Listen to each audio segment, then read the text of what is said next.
Hello, and welcome to the Brutal Iron Gym podcast, where our goal is to cut through the BS and deliver the brutal truth about topics related to health and happiness. Today's podcast number 1785. The topic is nutrition, and the title is Correcting the I Don't Have Time excuse. Ooh, this might be poking at some people, but I had a client I've been working with now for a little over 2 months. And when we first met, they first started telling me what their struggles were. They had a desire to make improvements, but they defended against every change. We actually had to have the discussion of, if you want something different, you have to do something different. I'm presenting to you different things, and I'm working within what our limitation seems to be. But I don't know if there's buy-in on that we have to actually do something different. Now, we actually scheduled a phone call. We talked about it a little bit. It was only a 10-minute call. And they said that they genuinely were interested and they do want to make a change. They just feel overwhelmed. And what they hired me for was to help them make this change. And I said, I agree. So let's do it in the least complicated, the least invasive way. But we do have to do something new. We have to do something different. So their original statements, I'm too busy to eat. I don't have time. I have too much going on. It was always the I don't have time excuse.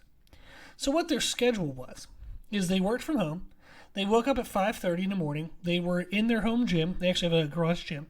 By 5:50 every day, they work out from 5:50 to 6:30, and they're pretty freaking consistent. I mean, this is Monday through Friday. They don't miss a day, unless there's, family emergency or medical appointment or something, but they're pretty consistent with this. So they worked out 5:50 to 6:30. They would start their workday at 7 a.m., and they worked all day till 5 p.m. So it's a long day. That's 10 hours, and it's constant. They don't feel like they have much time to take breaks. It's pretty much just go all day for 10 hours. Then at 5 o'clock, they have a hard stop time. So they said at 5 o'clock, everyone in their company knows, this person is not going to be there. If it's 5:01, they're going to hang up the phone. Meetings have to be done. They're done. They give them 10 hours, and then they're like, peace. So from 5 to 9, as we just call it life stuff. They have a family. Life things happen. They have to take this kid to that thing, spend time together. Not have to spend time together, but they get to spend time together. But it's just chaos. It's really unpredictable. Not really sure what's going on. Sometimes there's downtime, but most of the time there's not. So 5 to 9, chaos. 9 o'clock, kids are in bed or kids are accounted for. Everyone's kind of settling in. So 9 to 10, they have spouse time. So they spend time together with their spouse. Then 10 p.m., lights out, everything's going to bed. Now, that is the ideal scenario. There are days they sleep in a little bit. Maybe they have to work out a little bit longer, closer to 7 o'clock. Maybe, spouse time gets cut by having more kids' demands and things. Maybe the 10 o'clock bedtime turns into 11 or 12 because they have to do this extra thing. But the idea is that's their schedule. They feel as though they go through every day reacting and frantic and always being like, barely finishing the last thing while the next thing is tugging and pulling on them. So they just feel overwhelmed. They're very, very, very reactive to their day. So their eating schedule before we started working together, they worked out fasted. They just woke up, brushed their teeth, went down to the gym and just started working out.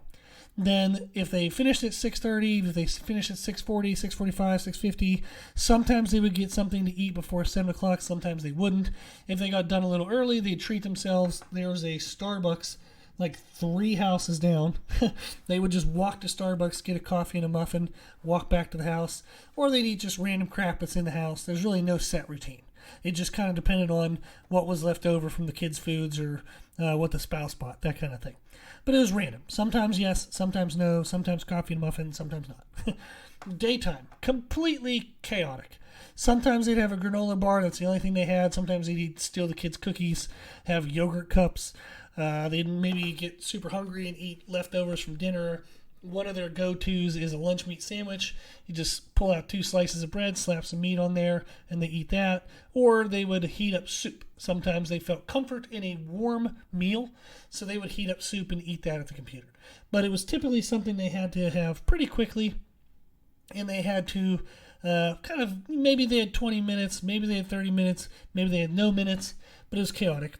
Then in the evening, they would eat with the family, so tacos, spaghetti, slow cooker recipes.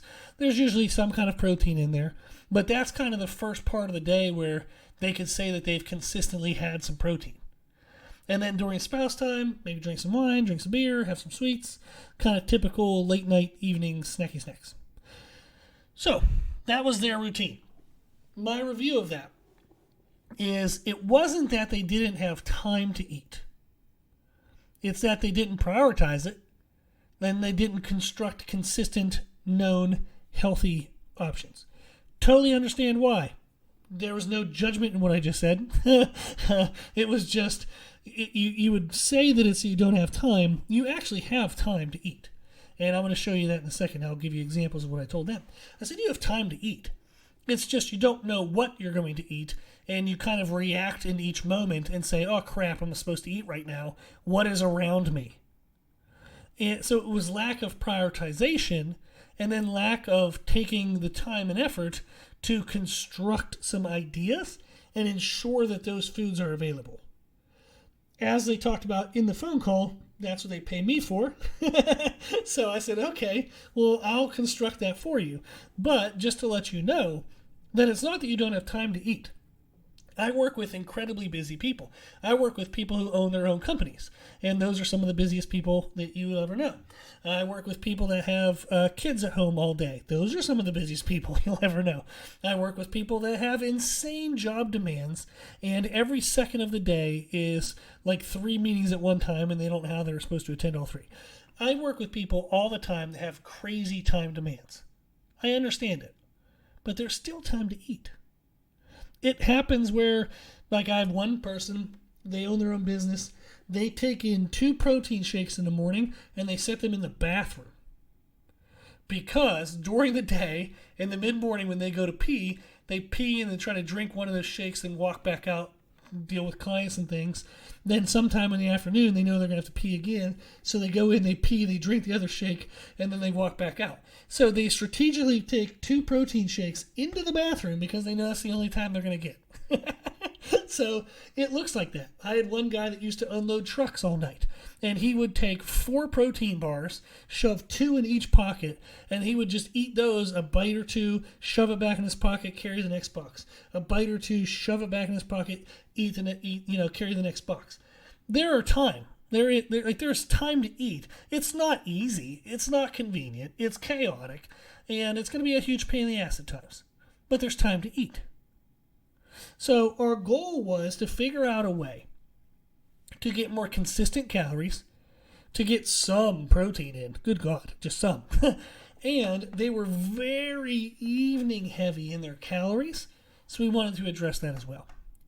Their struggle when they came to me, they said, I'm not obese. I'm not overly fat, but I'm not lean. I train 4 to 5 days a week, and I've been doing that for years, but I don't even look like it. They said, if you look at me, you wouldn't even think that I worked out. I'm a little bummed, a little depressed. I'm frantic. I was talking with my spouse the other day, and this is when we first started working together. They said, I was talking with them, and they said, all you ever do is kind of whine and complain about this. I'm happy to listen, but what the hell can we do? We gotta take some address. We gotta do some movement on this. If this is something that has been so consistently straining on you, let's do something. So that's when they decided to hire me. So I got to help them. So I'm very excited. Now, our new and current eating schedule is they drink a protein shake while they work out. Sometimes we'll do some carbs in it. Sometimes we won't. Kind of depends on what style training and what their day before looked like. So I gave them some different guidelines. But there's always protein powder coming in while they're working out. Then we have breakfast options. We have bagel and lunch meat sandwich, which they toast a bagel, pull out some lunch meat, a slice of cheese, and then whatever like dressing. I actually used to like hot sauce. So by the time the bagel toasts, they have the lunch, the cheese, and the sauce out. Lunch meat, cheese, and the sauce out. When the bagel comes out, they put the lunch meat down, cheese, a little bit of sauce, smush the bagel together, then they carry it to their laptop. Takes 3 minutes. I've timed it before. Literally takes 3 minutes. They also have quick oats. They microwave oats. They stir in peanut butter and protein powder. They love that. That's actually one of their favorite ones because it's a nice warm meal. They tend to like warm food. We have another thing they have is where they have protein pancakes. So there's this protein-rich pancake mix that they'll just fry up in a frying pan, put some sugar-free syrup on, and they eat that. So those are quick 3 options that we know have good protein content. They can make them in like 10 minutes or less. Those actually probably 5 minutes or less. But it's something that they know they can have. They know they need to buy those things. The spouse is on board. They know that these things have to be in the house for them to be able to eat. Lunch options. They either have leftovers from dinner. They have another option is microwavable rice, and they actually like tofu. I say they actually like because most people don't. But they have tofu blocks, and they'll slice off and kind of chunk up tofu and put that in the rice and use sweet chili sauce on top of that. Great option. They have Banza pasta, which is a chickpea pasta that's really high in protein. That takes about 6 minutes to boil. So they can put on water. They can let that boil in, 4 minutes. Whatever the hell it takes for water to boil. I've never timed that, actually. Probably takes longer than 4 minutes. Seems like it takes forever because you just sit there and stare at it. But you boil water. You can boil the pasta in like 6 minutes. They crumble on blue cheese, and they have diced and chunked pepperoni and salami. So they have that as one of their options. So those are kind of their lunch options. They can have some dinner leftovers. They can have the microwavable rice and tofu. They can have the Banza pasta with the blue cheese and pepperoni and salami chunks. They love that. Quick, easy, high protein. Dinner options, still the family stuff, but eat protein first. I tell them, eat your proteins. Make sure you get in, and we talked about, protein the size of your fist and what portions are this and that, but eat protein first. And then control your carbs and fats. Understand that we've eaten for the day already. The busy part of the day is over. You're just eating enough to have some food right now, but we're not eating for pleasure. We're not eating to get stuffed. We're not eating, to try to survive an extraneous amount of exercise or activity afterwards. So eat your protein, then eat a little bit of carbs and fats if you want, but don't go crazy. Then spouse time. They have some non-alcoholic drinks now. I showed them a couple options of different seltzers and different things they can have that are non-alcoholic. And them and their spouse have these 100-calorie snack packs, which are like Oreo cookies or nuts or low-calorie ice cream, just different things that they like, but it's like 100 calories or less. So that is our new routine. The new routine has consistent options, which leads to consistent calories. It has sufficient and consistent protein. And it has better caloric and protein distribution throughout the day. 2 months in, they're already down 8 pounds. They have significantly more daily energy.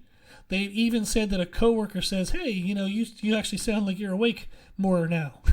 So they're happy about that. And their workouts, they said, are freaking awesome. They're hitting PRs everywhere. They send me pictures or little text messages about all these different PRs. So they're super excited. They're feeling way stronger, feeling much better in their workouts.